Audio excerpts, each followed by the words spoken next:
tomar um texto em Isaías,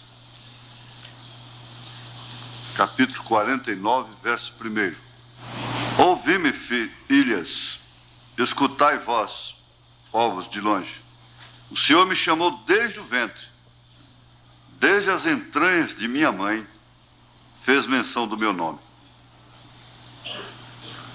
Senhor Deus, nós estamos com uma maratona de ensinamentos, de bênçãos. Nós sabemos que o Senhor não teria que corrigir, dizer para Paulo não prostituir, não fumar, não beber. Às vezes o Senhor tinha que dizer para ele não ir visitar uma congregação. Era a única coisa que o Senhor tinha que proibi-lo em determinadas circunstâncias. Às vezes era de fazer o bem e não o mal. Esse mal que ele disse que sempre o acompanhava. Por viver, conhecer na carne, esta carne cuja inclinação é inimizade contra o Senhor. E nós estamos aqui na mesma condição. Na mesma condição no sentido da carne, mas nunca na mesma condição no espírito. Porque o profeta disse que ninguém pode igualar a Paulo. Ele sacrificou tudo, todos os seus direitos, até mesmo de levar uma esposa consigo como Cefas. E tudo foi sacrificado. Mas uma coisa nós queremos agradecer unanimemente, é que o seu ensinamento chegou a nós. Exatamente como ele ensinou. E esse foi o consolo do irmão Branham naquela visão. Ele disse, eu ensinei exatamente o que Paulo ensinou. E Paulo disse, eu ensinei a vocês o que o Senhor me ensinou. Eu recebi do Senhor o que também vos transmito. E nós, essa confiança nós podemos ter. Graças a Deus. Glória a Jesus. Agora, Senhor, desde já nós colocamos a viagem de cada obreiro, cada irmão, cada irmã, de retorno para os seus lares. Em nome de Jesus Cristo. Perdoa os nossos pecados. E ajuda-nos a aproveitar o tempo com a inteligência de Deus, com a ciência de Deus, em nome de Jesus Cristo. Amém. Assentai-vos. A tensão é muito grande. Vocês têm que entender que por mais que você pratique, por mais que você exercite, isso é uma coisa que nunca a gente se acostuma. Às vezes, antes de pregar ali, a gente está com dor no estômago. E não é de fome. E dá aquele queimor, e você fica agitado, não é? Então, tem que haver, como o profeta fazia, às vezes, um período, uma introdução para, inclusive, dominar os espíritos. Dominar os espíritos de uma congregação santa e fiel como vocês, não é difícil, porque eles já estão dominados.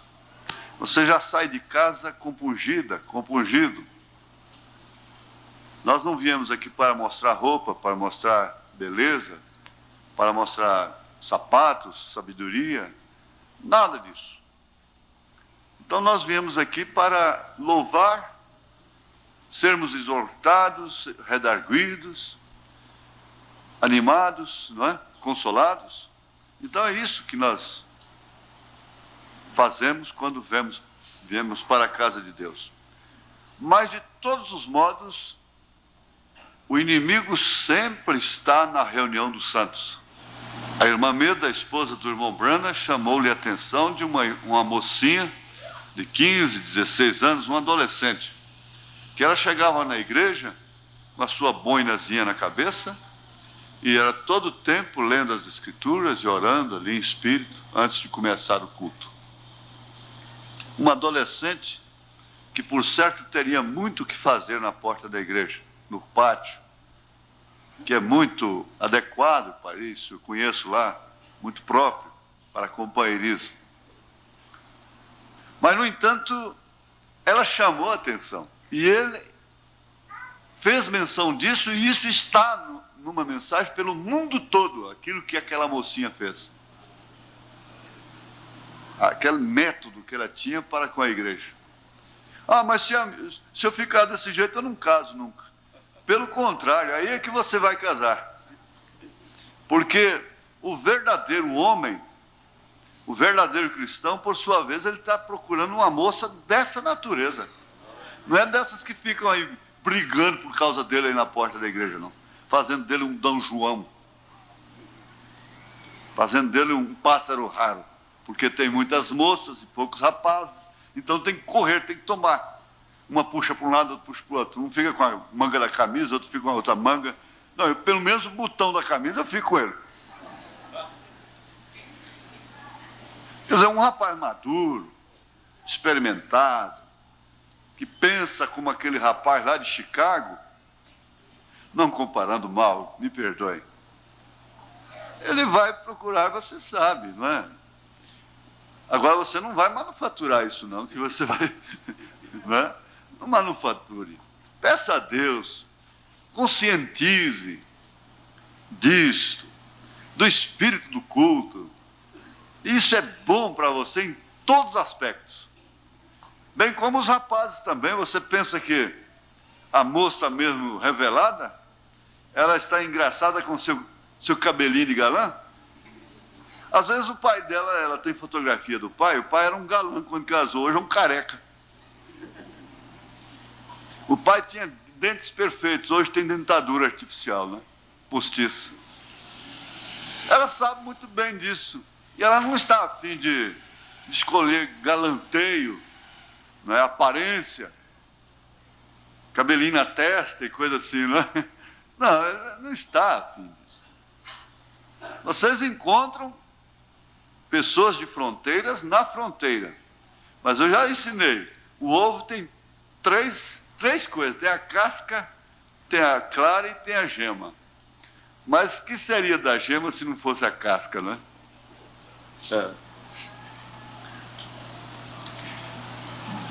O sacerdócio. Eu quero pedir o pastor Adil para sentar aqui perto, ele já está aqui.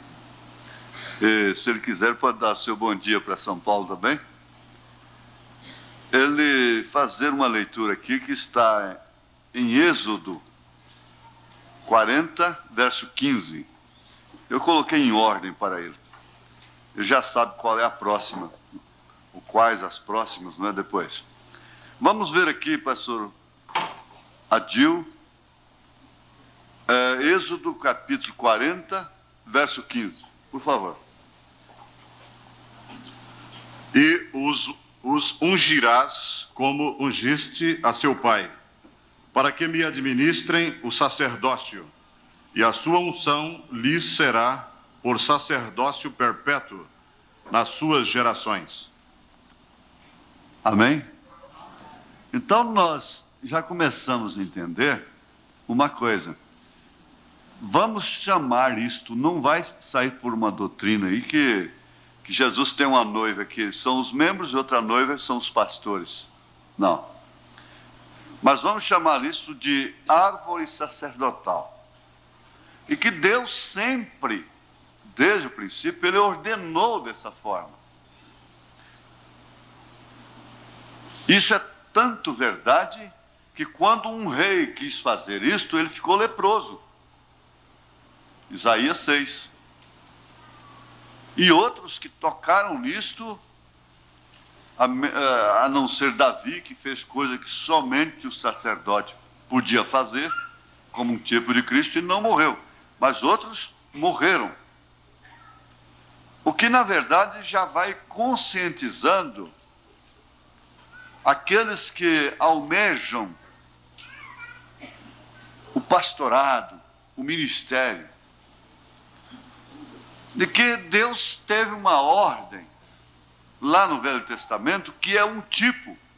Havia uma família, havia uma tribo que tinha que se contentar com o Senhor. Ela não podia ter terra, fazenda, ela não podia ter edifícios, ela não podia ter nada, ganhar dinheiro fora daquilo. Ela se contentava, vocês sabem que eu estou citando a Escritura da maneira certa.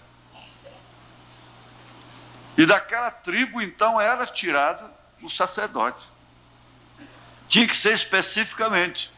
Isso quer dizer que ele teria que ser predestinado para ser, com condições. Eu quero enfatizar isso tem muito a ver com as famílias, com as esposas, com os filhos, com os rapazes que porventura pensam, porventura já houve um toque, que porventura há um dom neles, um dom. Então são coisas que você vai olhando. Eu quero dar um exemplo aqui. Isso ela tem uma lição geral, mas tem uma lição sacerdotal. Respeitando a memória, a ausência, pelo menos, de tal pessoa. Mas o pastor Amâncio estava noivo muito antes de conhecer a mensagem, muito antes de conhecer o nosso trabalho. Isso tem mais de 15 anos atrás, porque ele está com o quê? 70, irmão? 65? Então tem mais de 15 anos. Ele acabou com o noivado na hora, quando ele viu a maneira que a sua noiva tratou a sua mãe. Agora você sabe o que era isso? Era Deus tendo compaixão de quem ele tem compaixão. Tendo misericórdia de quem ele tem misericórdia. Isso é a predestinação. Porque um rapaz com conhecimento parco, mas na verdade com um leito que é um exemplo, essa família é um exemplo. É uma família distinta, é uma família de cor, mas não, tem que tirar o mas. É uma família de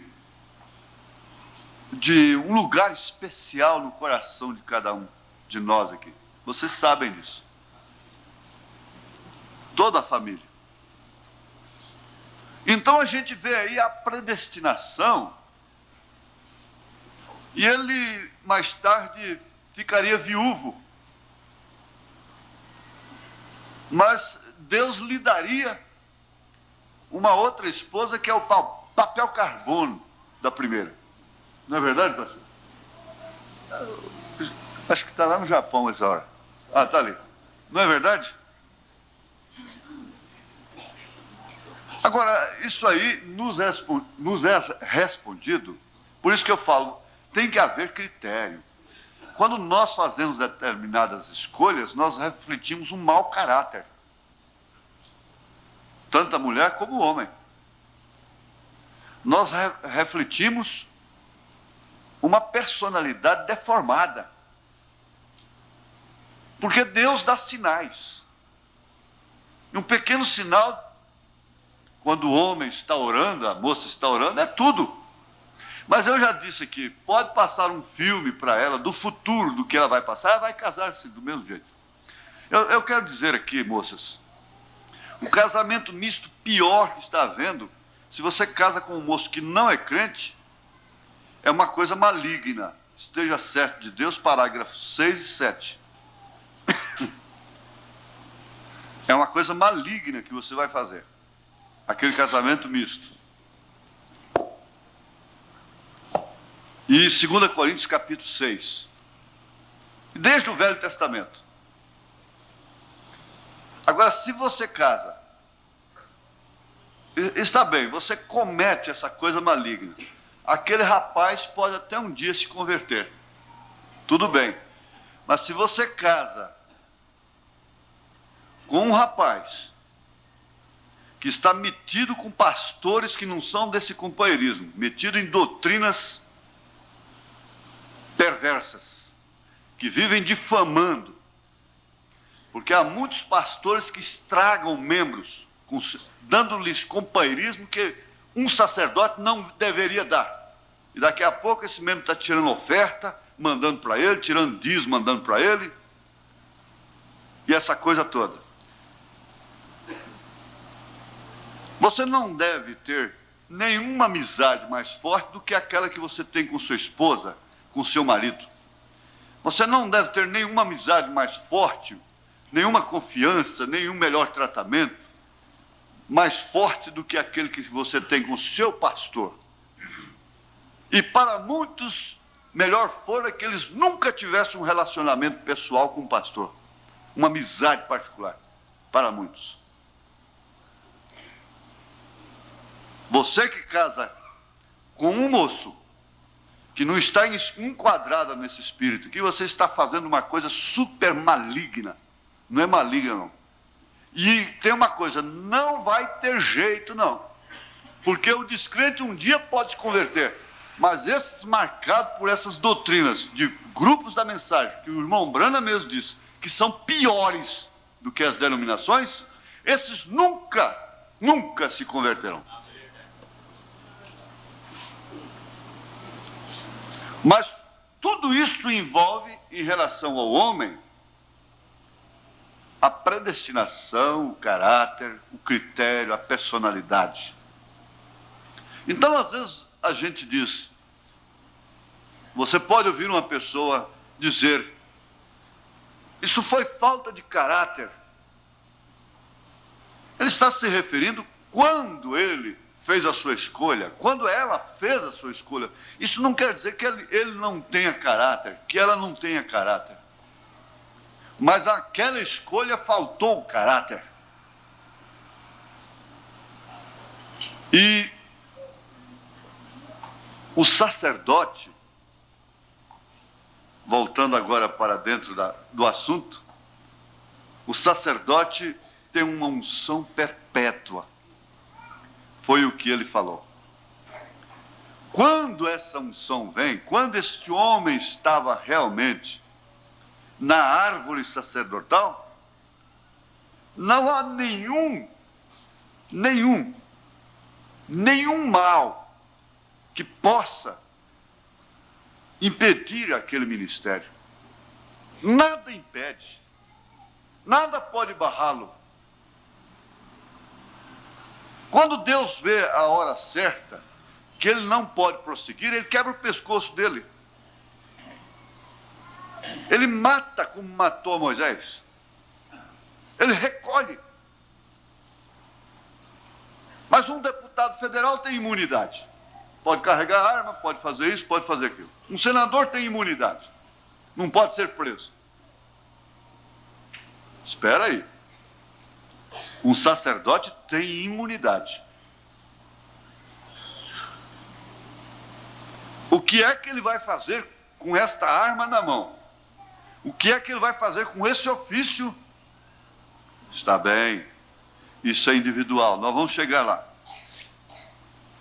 Vamos pensar aqui em Isaías capítulo 1, verso 1 e também o verso 5.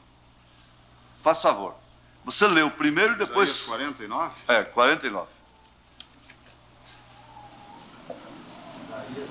Ouve-me, ilhas, e escutai vós, povos de longe. O Senhor me chamou desde o ventre, desde as entranhas de minha mãe, fez menção do meu nome. Agora veja o versículo 5. E agora diz o Senhor, que me formou desde o ventre para seu servo, que lhe torne a trazer Jacó, mas Israel não se deixou ajuntar. Contudo, aos olhos do Senhor serei glorificado, e o meu Deus será a minha força. Amém.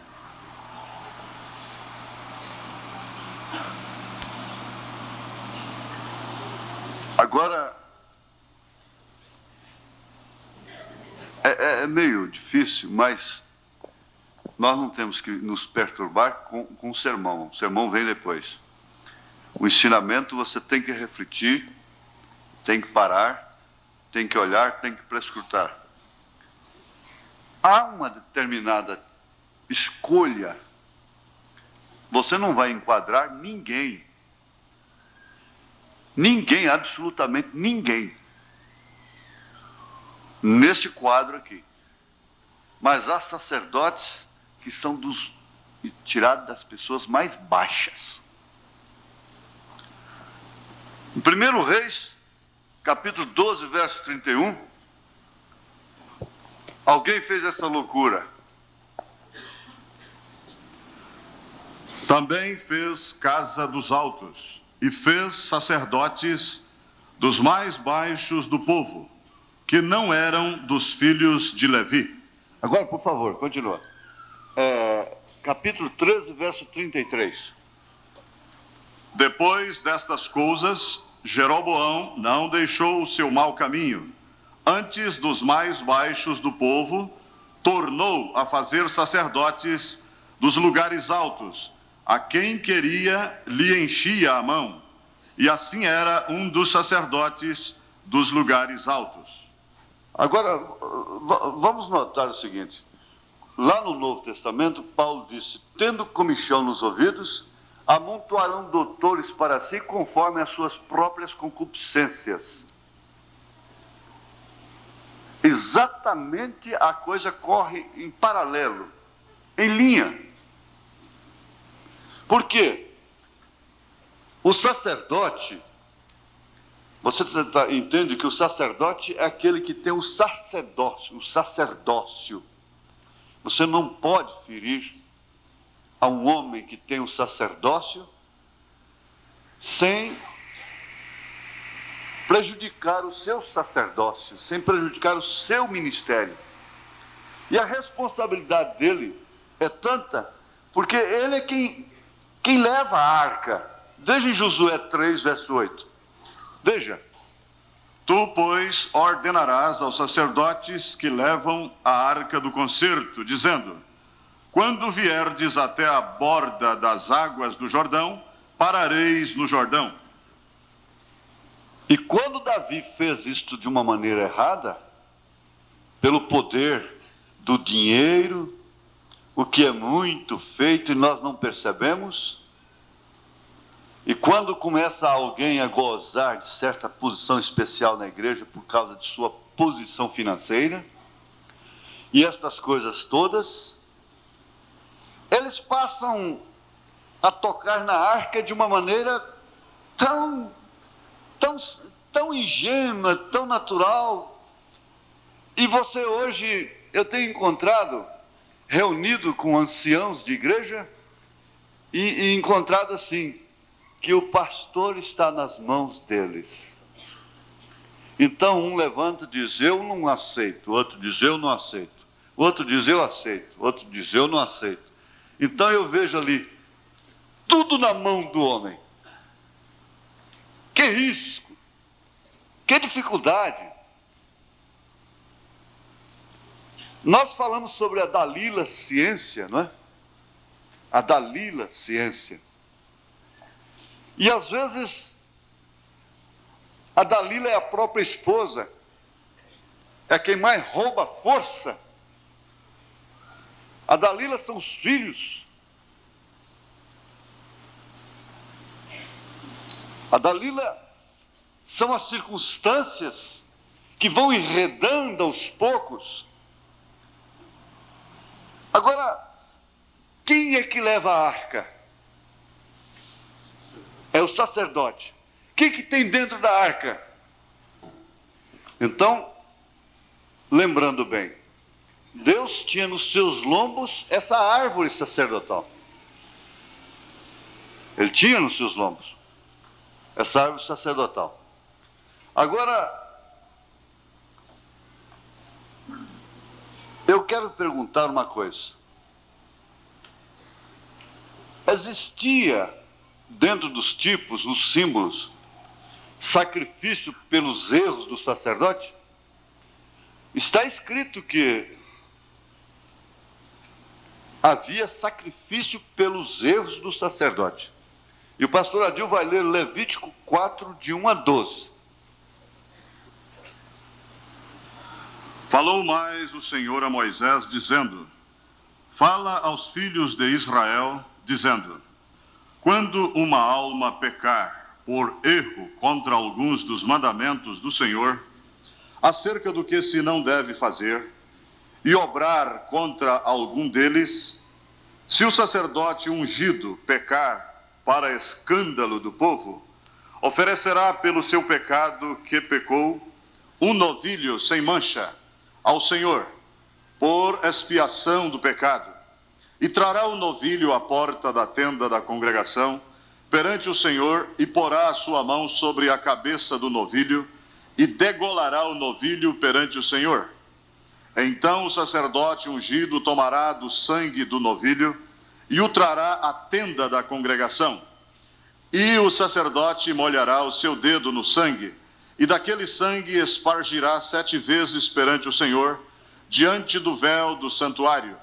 Também porá o sacerdote daquele sangue sobre as pontas do altar do incenso aromático, perante o Senhor que está na tenda da congregação. E todo o resto do sangue do novilho derramará à base do altar do holocausto, que está à porta da tenda da congregação. E toda a gordura do novilho da expiação tirará dele, a gordura que cobre a fressura, e toda a gordura que está sobre a fressura, e os 2 rins, e a gordura que está sobre eles, que está sobre as tripas, e o redenho de sobre o fígado com os rins tirará, como se tira do boi do sacrifício pacífico, e o sacerdote a queimará sobre o altar do holocausto. Mas o couro do novilho e toda a sua carne, com a sua cabeça e as suas pernas, e as suas entranhas e o seu esterco, todo aquele novilho levará fora do arraial a um lugar limpo, onde se lança a cinza, e o queimará com fogo sobre a lenha, onde se lança a cinza se queimará. Irmãos, famílias, congregações, descansem. Descansem. Ele fará sacrifício por si próprio. E Deus, e pelo do povo. E Deus tratará com ele, pode deixar. Agora, aqui, veja aqui. Eles violavam o sábado e ficavam sem culpa. Foi quem disse aí, foi Jesus, não foi? Foi. Aonde? São Mateus, capítulo 12, versículo 5.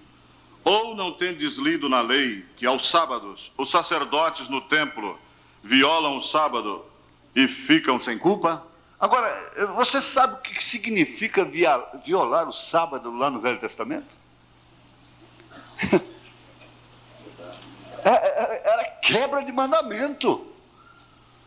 Então, por amor do povo, Deus lhe concede uma imunidade, uma certa imunidade.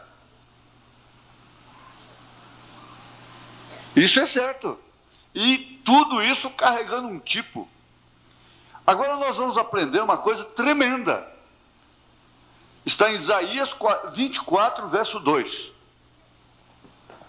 E o que suceder ao povo, sucederá ao sacerdote, ao servo como ao seu senhor, à serva como à sua senhora, ao comprador como ao vendedor, ao que empresta como ao que toma emprestado, ao que dá usura como ao que paga usura.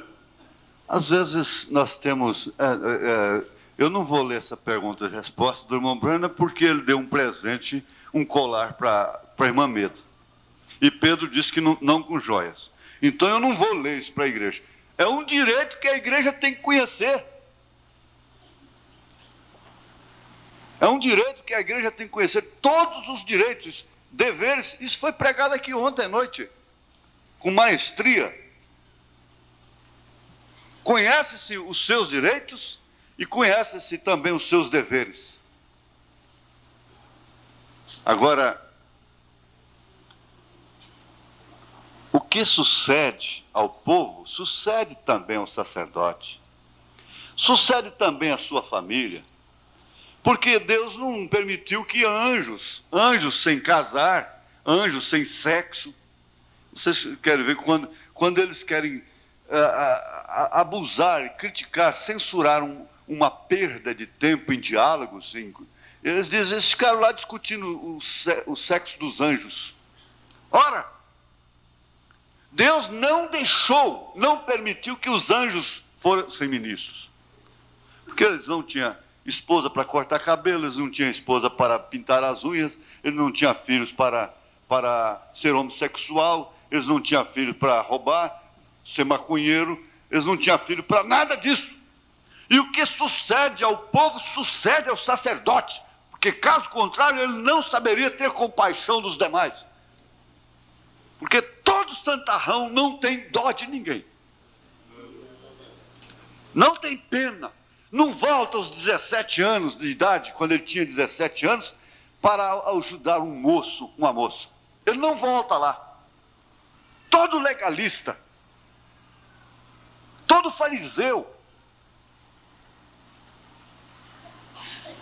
Então isso aí não ficou somente que agora o sacerdote tinha família. Ele tinha família. Ele tinha filhos. Eli quebrou o pescoço porque ficou só repreendendo os filhos, não tomou posição. Mas, no entanto, foi quem deu a palavra para Ana. E daquela palavra que veio um dos maiores profetas de então, Samuel. Está bem? Então, eu não vou demorar nesses detalhes, porque você sabe que isso aqui daria um vasto tempo. O que sucede ao povo sucederá ao sacerdote. E outra coisa, até o sacerdote e o profeta erra quando se embriaga. Vamos ver Isaías 28, 7. Mas também estes erram por causa do vinho, e com a bebida forte se desencaminham. Até o sacerdote e o profeta erram por causa da bebida forte.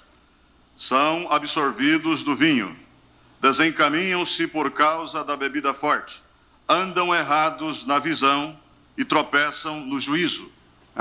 Espera aí. Se embriaga somente com vinho?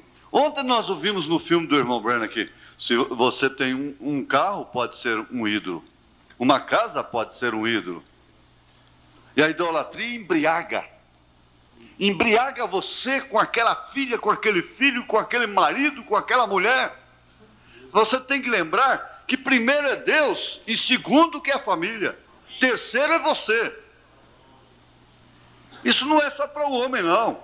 A mulher tem que saber que primeiro é Deus para ela, segundo é o marido dela. Aqui na terra, o marido dela é o primeiro. Humanamente falando. E se embriagam tanto com a ciência, se embriagam tanto com as coisas terrenas, que por fim não sabem aplicar a justiça. Agem por conveniência, começam a sonegar, começam a transgredir daqui, dacolá, agindo por conveniências. E daqui a pouco está todo enredado, todo embaraçado. Como está o povo?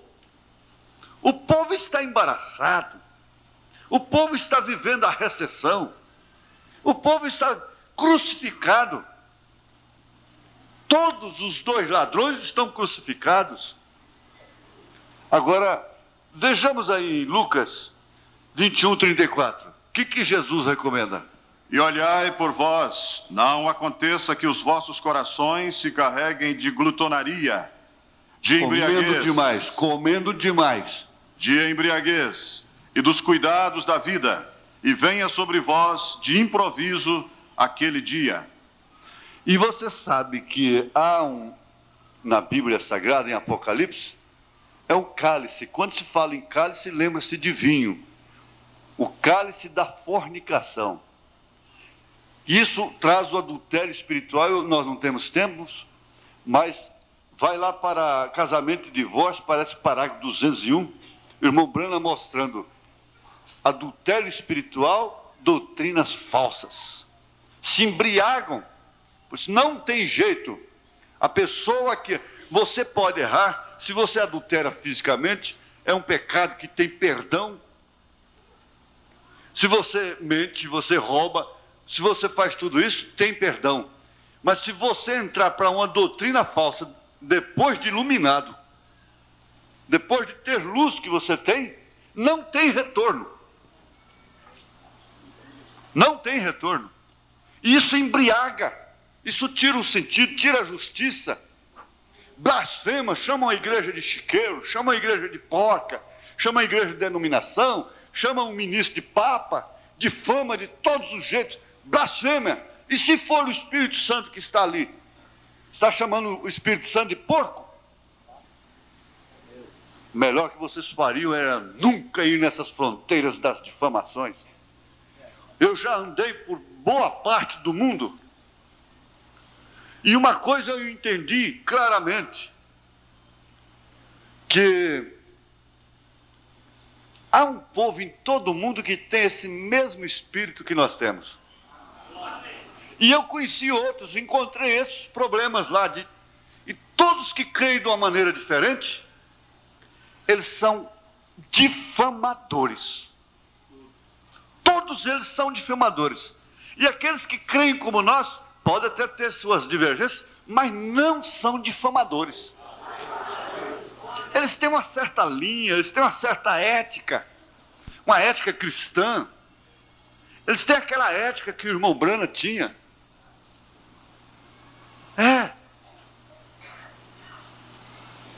Você vê que coragem tiveram de dizer a respeito de um homem que Deus fez e perdeu a forma, segundo as palavras do irmão Brana.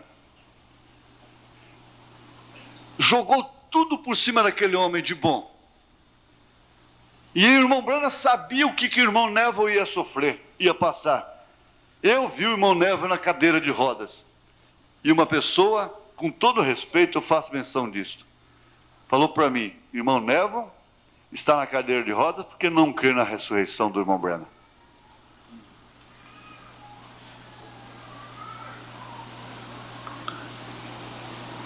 Se embriaga, perde o senso, perde a justiça.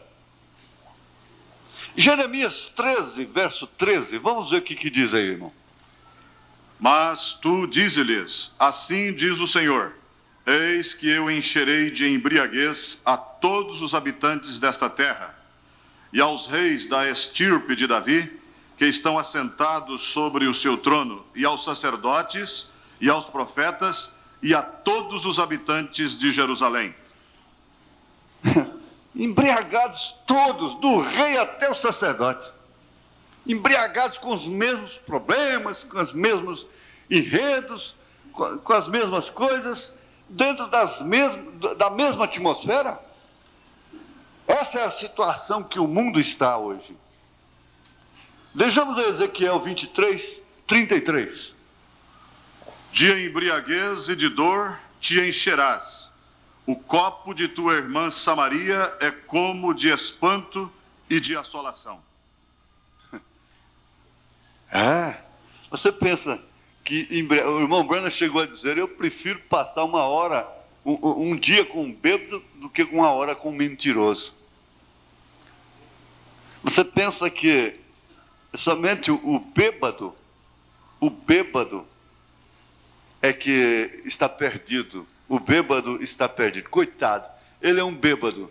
E aí o Jim vem cambaleando lá no altar e diz: Senhor Jesus, aqui está o Jim. Vai lá de novo no outro dia: Senhor Jesus, aqui está o Jim. Volta lá no outro dia: Senhor Jesus, aqui está o Jim. Mas na hora que ele estava em coma lá, que o pastor chegou, ninguém foi visitá-lo. O pastor que estava vigiando ele abriu os olhos e disse: Jim, eu sou aquele pastor daquela igreja que você entrava lá e falava: Jesus, aqui está o Jim. Ele falou: pois é, pastor, ele acabou de sair aqui agora. Ele chegou aqui e disse assim: Jim, aqui está Jesus. Aqui está Jesus, aqui está Jesus. O bêbado tem salvação. O ladrão tem salvação. A meretriz tem salvação. Mas fariseu não.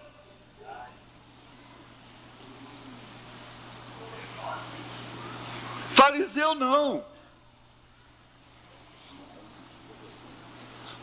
Eu fico pensando, o que seria de nós? Veja só, se não fosse o pecado de Davi, na Bíblia não tinha um Salmo 51. Não tinha um Salmo 51. Irmão Sid Jacques disse lá na Alemanha, ai de nós se não fosse a carta de Coríntios.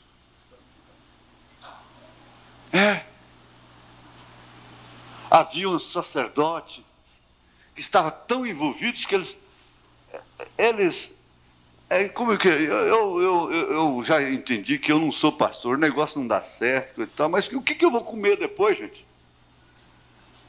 Ou então, coisa boa é ser pastor. Tem terno, pode botar um paletó toda noite no encontro. Tem carro, tem casa, tem avião, tem fazenda, tem tudo isso. Eu quero ser pastor também. Eu quero ser pastor também. Vamos ver Miqueias 3:11.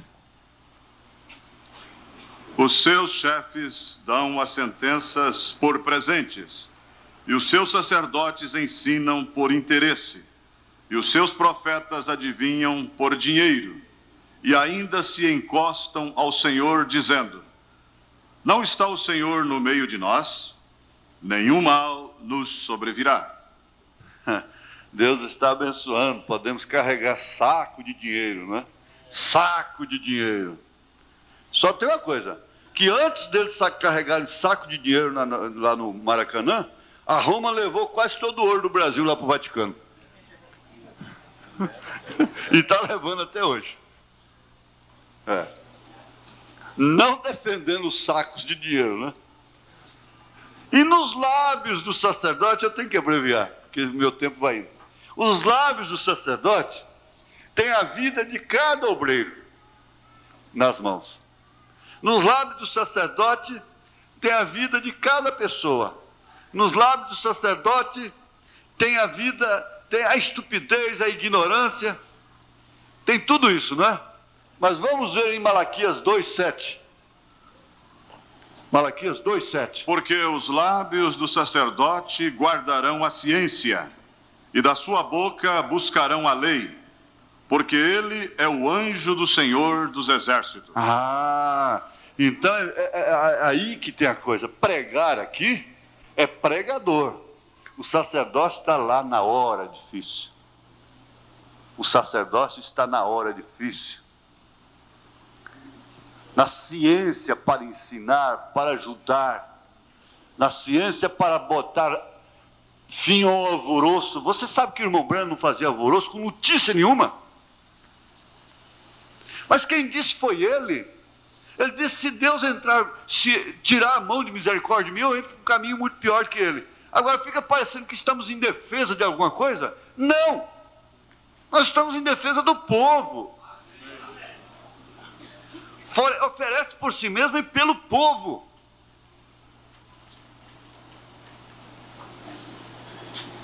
E uma irmã telefonou e disse, irmão Brana, esse evangelista aí, meu marido, está vivendo com essa garota de 16 aí há 2 anos. Ele disse, ore por ele, irmã.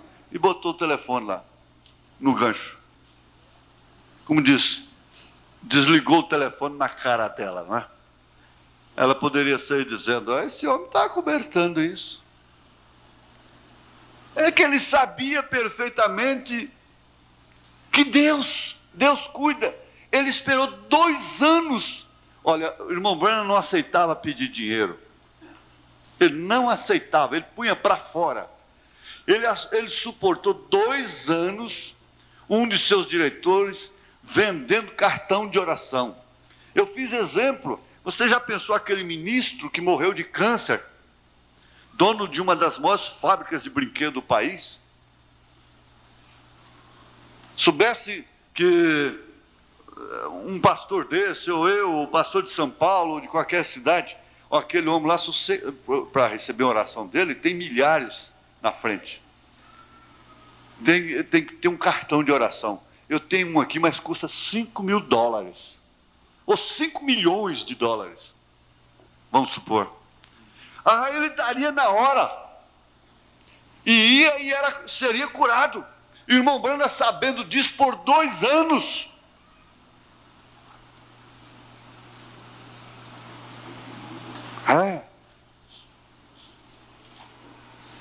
Essa parte aqui fere sentimentos, mas com todo respeito, vamos entrar nela. Me pega aqui, por favor. O parágrafo 185. 185. Aí envolve a predestinação, aí envolve muitas coisas. Faça favor, leia. O sacerdote, o pastor, não pode casar-se com moça que já foi tocada por outro homem. Nenhum pastor pode casar-se com uma viúva. Você sabia disto? Vocês querem ler isto? Está bem? Você procura em Levíticos, capítulo 21, verso 7, Ezequiel 44, verso 22, e isto irá mostrar-lhes que os pastores não podiam casar com uma mulher que tinha sido tocada por homem. E isto é um tipo da noiva virgem de Jesus Cristo, porque eles lidavam com o fogo de Deus, os sacerdotes, os filhos de Arão. Não temos tempo para ler tudo disto e sair lá. Obrigado, irmão. Agora, você vê,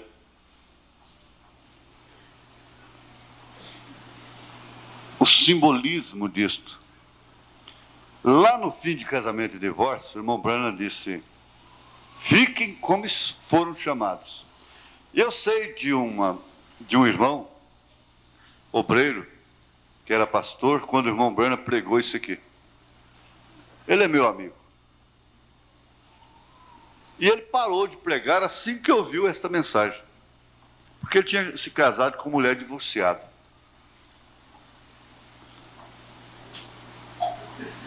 E passado um determinado tempo, ele era amigo do irmão Branham, ele foi tratar de um outro assunto com o irmão Branham. Não em relação àquilo, ele não discutiu. O profeta falou, acabou. Aí disse que, quando ele estava conversando com o irmão Branham, a visão veio para o irmão Branham, a revelação. Disse: por que você parou de pregar? Ele disse: por causa da mensagem, casamento e divórcio. Ele disse: não, eu não mandei você parar. A mensagem não mandou você parar. A mensagem falou para você não fazer isto mais. Não faça isto. Não faça isto. Isso aí tem uma diferença muito grande. Não faça isto mais. Então cabe aos jovens que almejam o ministério se familiarizarem com esta escritura, com esse parágrafo 185, e a menos que ela tenha sido esposa de um sacerdote.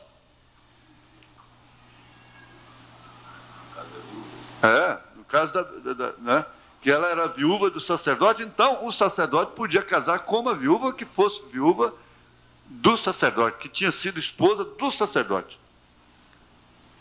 Então agora vamos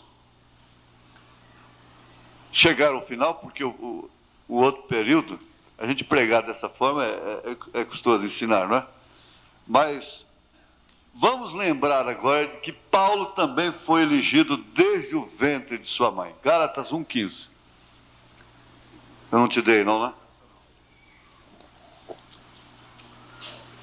Aí ele disse: mas aprove a Deus que desde o ventre de minha mãe me separou e me chamou pela sua graça.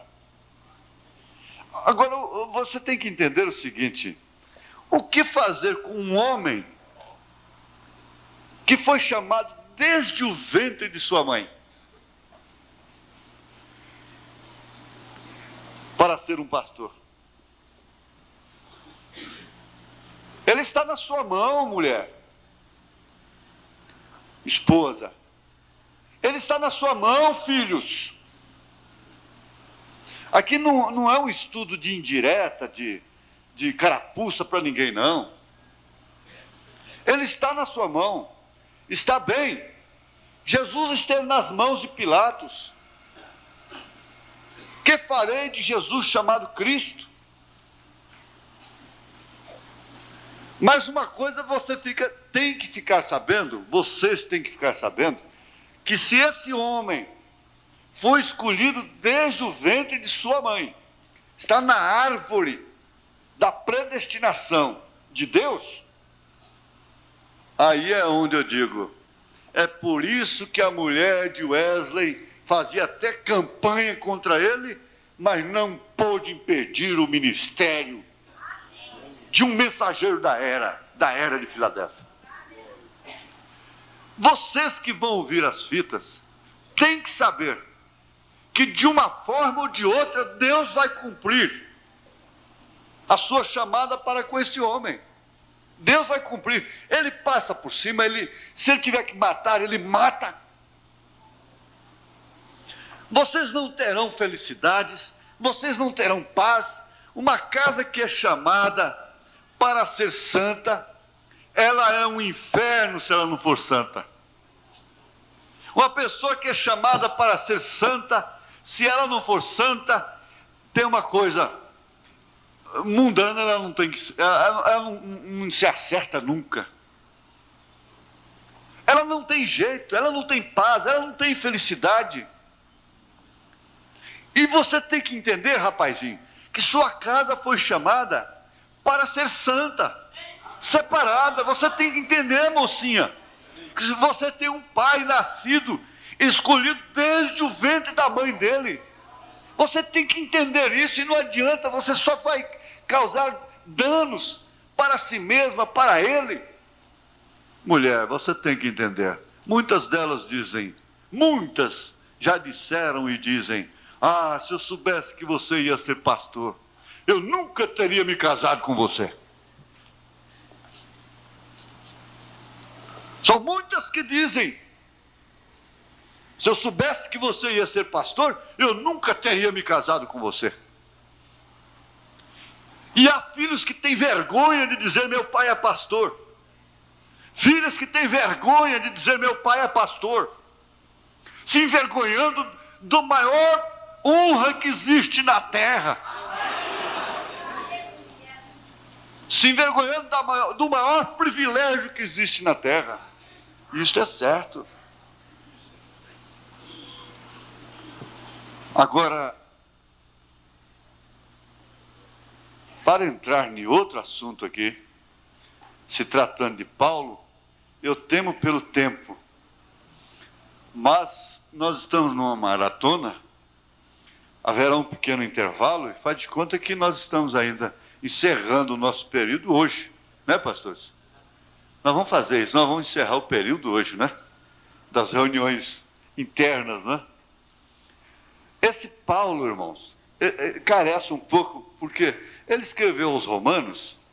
Essa carta aos Romanos, ela tem um conteúdo tão profundo. Você sabe que ele escreveu 14 cartas, incluindo Hebreus. E ele selou o seu ministério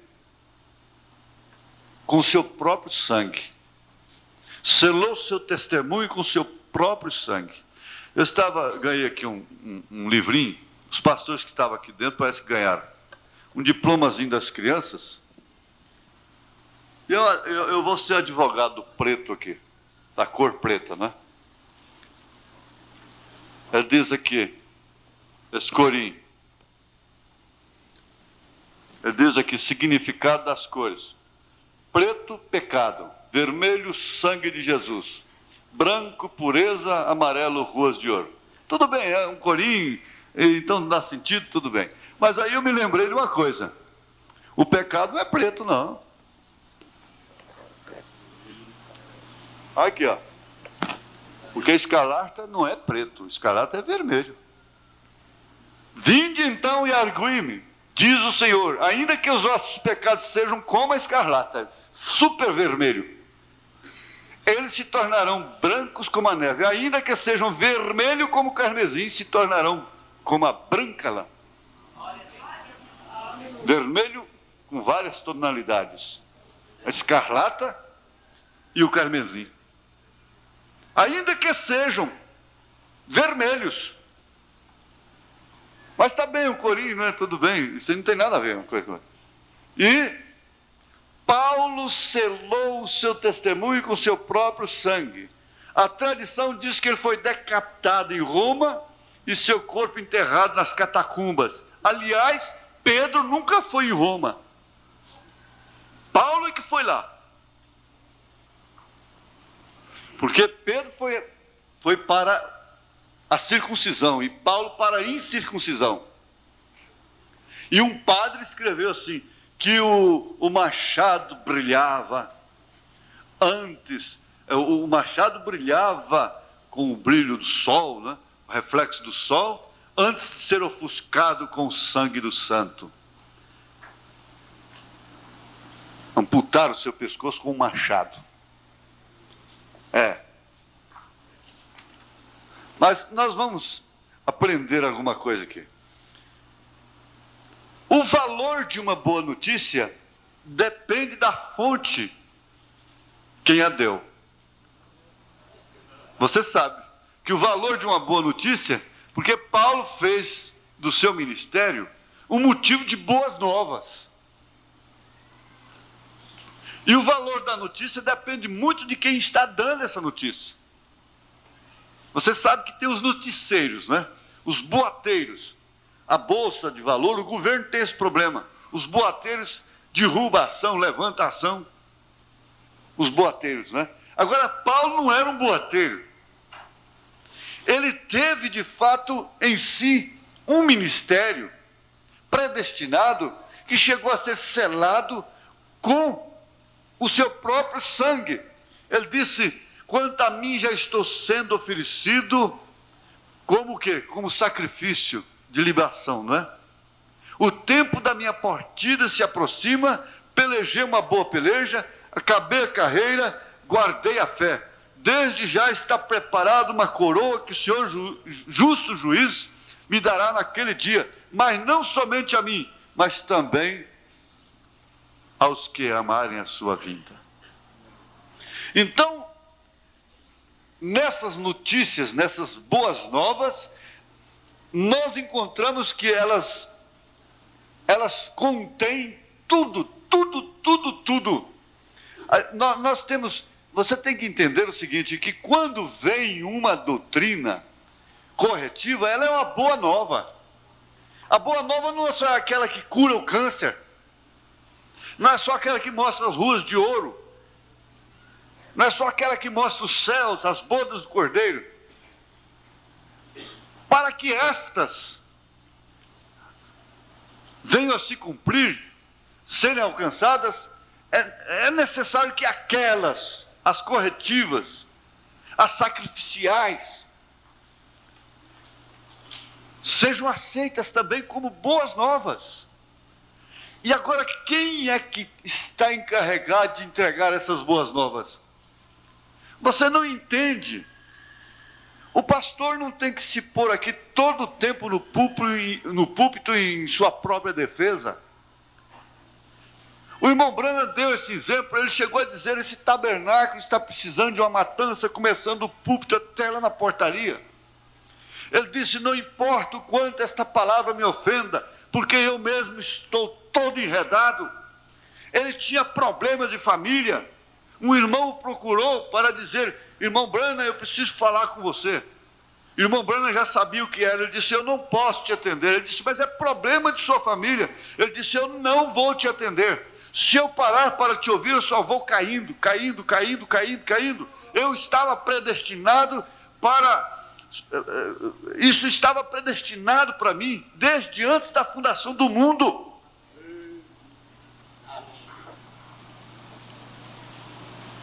Dentro da dimensão humana, você tem que sofrer os problemas humanos. Lá nós não teremos problemas. Lá nós não teremos paixões contra as quais nós temos que lutar dia e noite. Elias era homem sujeito às mesmas paixões que nós somos.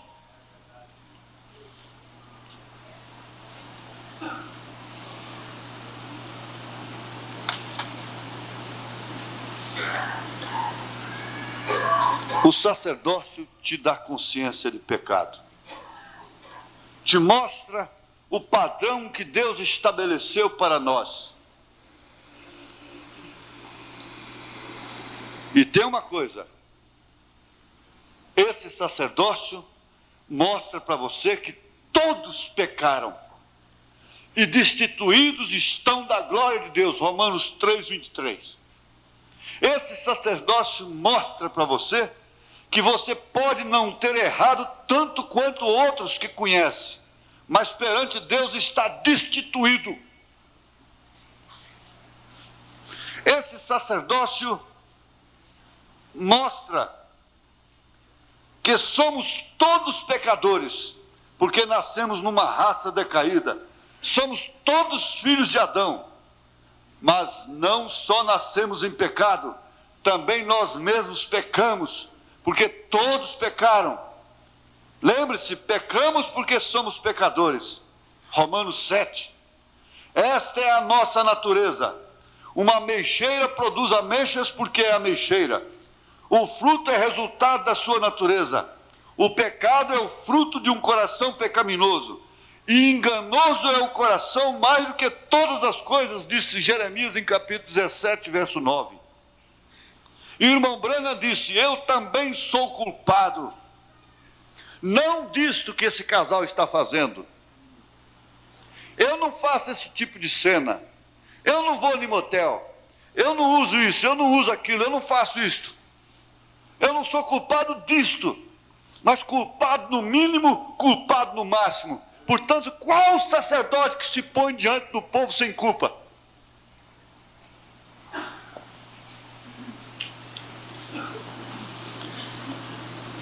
Cristo só salva da pena do pecado. Digo, Cristo não só salva da pena do pecado, mas também nos liberta de uma consciência de culpa e do poder do pecado. Por isso nós precisamos dar mais valor no sangue de Jesus Cristo. O resultado do pecado é um sentimento de culpa que você está carregando toda a vida. E ele atua de uma maneira inconsciente e afeta todo o seu sistema nervoso. Você trai e passa 10, 20, 30 anos e aquilo está te afetando constantemente. E como uma filha de Deus e como um filho de Deus, você não vai para o inferno por causa daquele pecado. Você tem que purgá-lo aqui. E ele é extirpado mediante a confissão a quem você deve. Quando alguém transgride a lei, sente-se culpado e procura o que fazer? Esconder-se. Foi isto que Adão, o primeiro homem, fez. Uma consciência culpada carrega o medo do castigo. O pecador está sempre procurando fugir das consequências da lei transgredida. Teme o juiz, não quer encarar a verdade, não pode olhar de olho firme no marido, não pode olhar de olho firme na esposa, não pode olhar cara a cara no companheiro. É por isso que os pecados do homem, sua consciência de culpa, o afastam da presença de Deus. Deus não precisa afastar o pecador.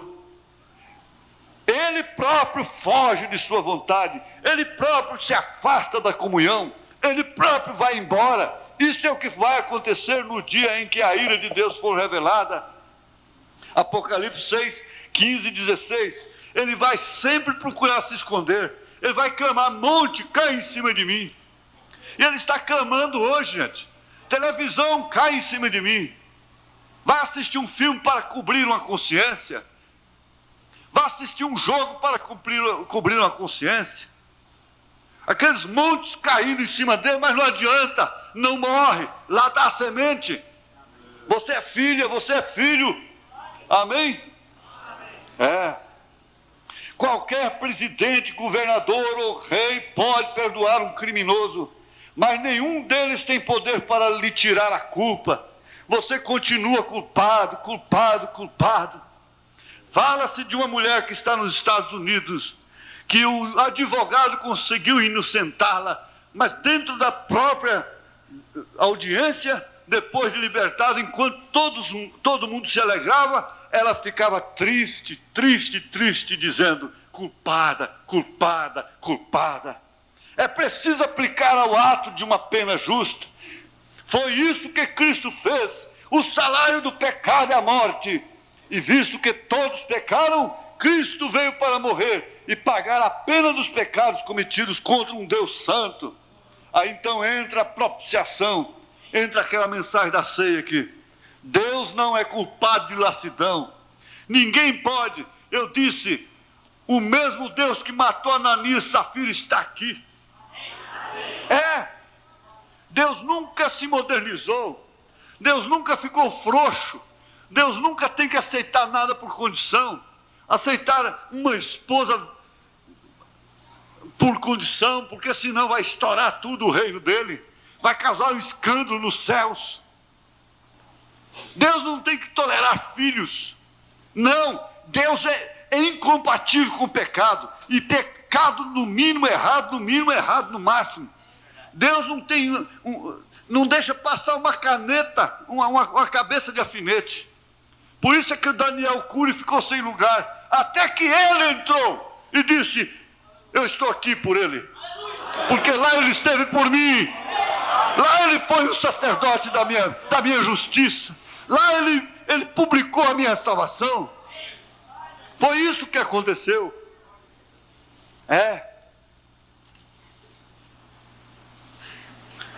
Você não tem que condenar aquela pessoa, ela já está condenada. Se você tivesse alguma coisa melhor, algum poder maior, você faria era salvá-la ao invés de condená-la. Eu quero terminar agora. Para conscientizar, eu vou fazer esse estudo de Romanos e essas cartas com a igreja bem devagar, bem mastigado. Pode deixar. Você apenas conscientiza, irmão, que todos pecaram e você está dentro do todos. Uma pessoa que se afoga em 2 metros de água está tão morta como se tivesse afundado no mar.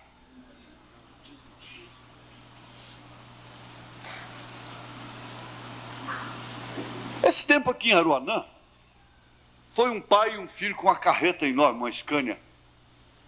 E o rapaz pulou no Rio Vermelho, estava morrendo afogado. Mas acontece que tinha muitos nadadores lá, e o pai ia pular, ele falou: eu não sei nadar, mas eu pulo, eu morro com meu filho.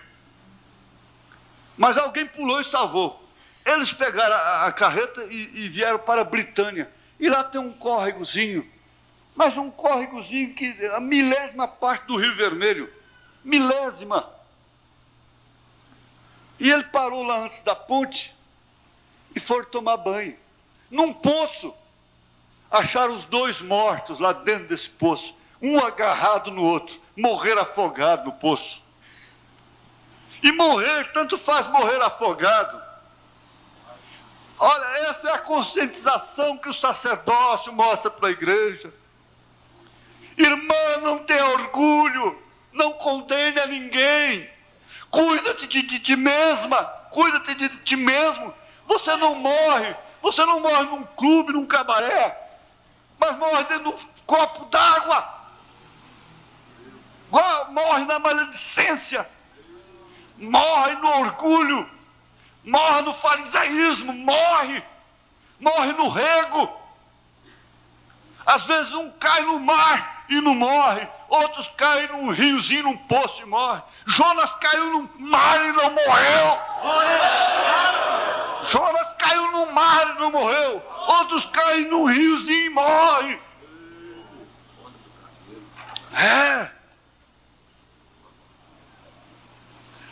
Você corta o cabelo e depois põe a condenar a prostituta.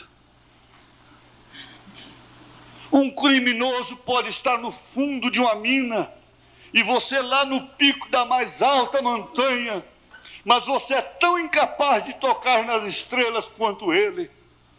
Você aqui está mais alto do que ele, mas você é tão incapaz de botar a mão numa estrela como ele, que está mais baixo do que você aqui. Você não pode alcançar a justiça de Deus, exigida por Deus, por mais que você suba. Por mais que você suba. Por isso que haverá um batismo coletivo. Eu vou fechar isso aqui e parar. Por isso que haverá um batismo coletivo. Essa pedra coroa vem coletivamente. Não vai ter ninguém lá embaixo e outro lá em cima. Não haverá nenhum necessitado. Amém, amém. Glória a Deus. Amém.